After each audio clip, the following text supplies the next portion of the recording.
Hi friends, എല്ലാവർക്കും മറ്റൊരു വീഡിയോയിലേക്ക് ഹാർദമായ സ്വാഗതം. ഇന്നത്തെ നമ്മുടെ വീഡിയോ നമ്മുടെ തലയിലെ താരം പോകാനായിട്ട് വീട്ടിൽ തന്നെ ചെയ്യാൻ പറ്റുന്ന ഒരു ഹോം റെമഡീസ് ആണ് നിങ്ങളുമായിട്ട് പങ്കുവെക്കാൻ പോകുന്നത്. അതുപോലെ ചില ആൾക്കാർ പറയാറുണ്ട് ഹോം റെമഡീസ് ഒക്കെ ചെയ്തിട്ടും അവരുടെ തലയിലെ താരം പോകുന്നില്ല എന്ന്. അങ്ങനെയുള്ളവരാണെങ്കിൽ നിങ്ങളൊരു ഡോക്ടറിനെ കണ്ട് നിങ്ങളുടേത് താരം തന്നെയാണോ എന്ന്, അതായത് സാധാരണ താരം തന്നെയാണോ എന്ന് ഉറപ്പുവരുത്തുക.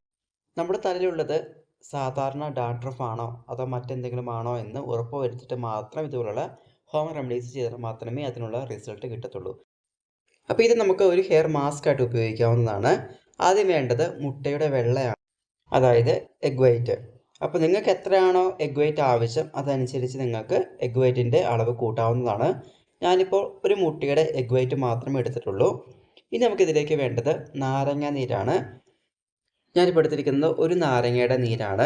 ഒരു കാരണവശാലും നാരങ്ങ ഡയറക്റ്റായിട്ട്, അതായത് നാരങ്ങ നീര് ഡയറക്റ്റായിട്ട് നമ്മുടെ മുടിയിൽ അപ്ലൈ ചെയ്യാനോ അല്ലെങ്കിൽ മുഖത്ത് അപ്ലൈ ചെയ്യാനൊന്നും പാടില്ല.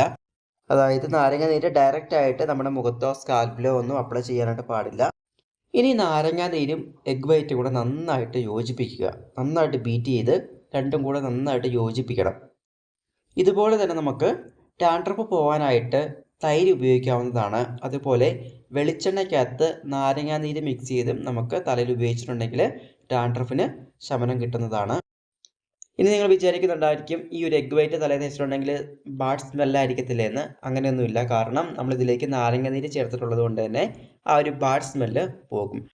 ഈ ഒരു ഹെയർ പാക്ക് തലയിൽ ഇട്ടതിന് ശേഷം 15 മുതൽ 20 മിനിറ്റിന് ശേഷം നമുക്ക് കഴുകിക്കളയാവുന്നതാണ്. തല കഴുകാനായിട്ട് താളിപ്പൊടിയോ അല്ലെങ്കിൽ വീര്യം കുറഞ്ഞ ഷാമ്പൂ ഉപയോഗിക്കാവുന്നതാണ്. പ്രധാനമായിട്ടും ശ്രദ്ധിക്കേണ്ട മറ്റൊരു കാര്യമുണ്ട്. നമ്മൾ ഈ പായ്ക്ക് മാത്രം ഇട്ടിട്ട് കാര്യമില്ല. നമ്മൾ കുറച്ച് കാര്യങ്ങൾ ശ്രദ്ധിക്കേണ്ടതുണ്ട്. അതെന്താണെന്ന് പറഞ്ഞു തരാം. ആദ്യം തന്നെ നമ്മൾ ഈ ഒരു പായ്ക്ക് ഉപയോഗിക്കുന്നതിന് മുമ്പായിട്ട് നമ്മൾ ഉപയോഗിക്കുന്ന ചീർപ്പ്, അതുപോലെ തന്നെ പില്ലോ കവർ, ബെഡ്ഷീറ്റ്, നമ്മൾ തല തോർത്തുന്ന തോർത്ത്, ഇവയെല്ലാം നന്നായിട്ട് വാഷ് ചെയ്യുക. ഇതൊന്നും നമ്മൾ നന്നായിട്ട് വാഷ് ചെയ്ത് ഉപയോഗിച്ചില്ല എങ്കിൽ വീണ്ടും നമുക്ക് താരൻ വരാനുള്ള ചാൻസ് കൂടും. അതുപോലെ തന്നെ ഈ ഒരു പായ്ക്ക് ആഴ്ചയിൽ കുറഞ്ഞത് 2 ദിവസമെങ്കിലും ഉപയോഗിക്കുക. ഈ പറഞ്ഞ രീതിയിലൊക്കെയാണ് നിങ്ങൾ ചെയ്യുന്നതെങ്കിൽ തീർച്ചയായിട്ടും തലയിലെ ഡാൻഡ്രഫ് നന്നായിട്ട് കുറയും. ഡാൻഡ്രഫ് കുറഞ്ഞു എന്ന് വിചാരിച്ച് നിങ്ങൾ നിർത്തരുത്. നിങ്ങൾ കണ്ടിന്യൂസ് ആയിട്ട് ഇത് ഉപയോഗിക്കുക.